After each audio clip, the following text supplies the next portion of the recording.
2025 జనవరి 1 నాడు ఆయన సహచర్య లొంగిపోయింది.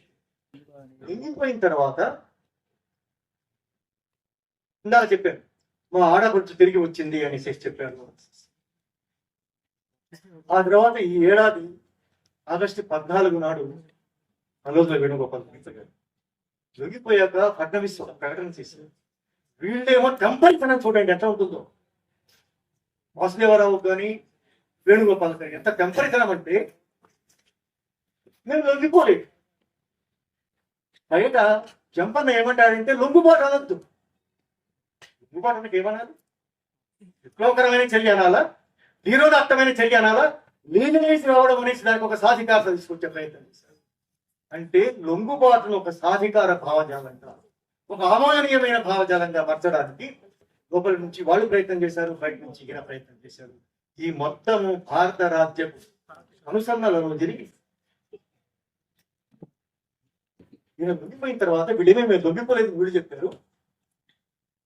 రాష్ట్ర ముఖ్యమంత్రి చెప్పింది ఏమిటంటే 2 నెలలుగా మధ్యవర్తులతో మంతన రహస్య మంతనాలను కూడా అన్నాడు. రహస్య మంతనాలు జరిపి ఇక్కడ దాకా పట్టుకొచ్చాం.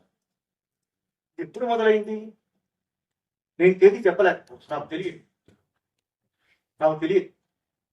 నాకు తెలిసింది ఏమిటంటే సూరజ్ గుండు గురించి తెలుసు, ఎప్పుడు మొదలైందో తెలుసు, బహిరంగంగా వీడు లొంగిపోయిన తేదీలు మనందరికీ తెలుసు.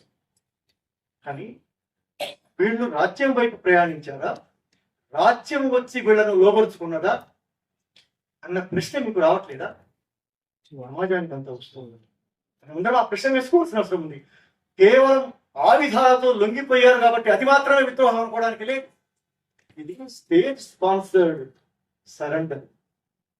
రాజ్యము వలవేసి పట్టుకుని ఒక విషయం చెప్పి ముందుకు వెళ్తాను. మంత్రస్థాయి యుద్ధం అని ఒక పత్రం గురించి మీరు విని ఉంటారు. 2015లో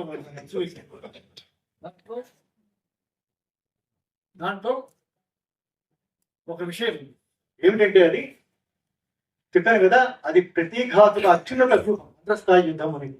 ఈ మొత్తము జరుగుతున్నది మంత్రస్థాయి యుద్ధ సందర్భంలో జరుగుతున్నది. అందులో ఏముందంటే చొరబాటు అనేది ఒక సందర్భం.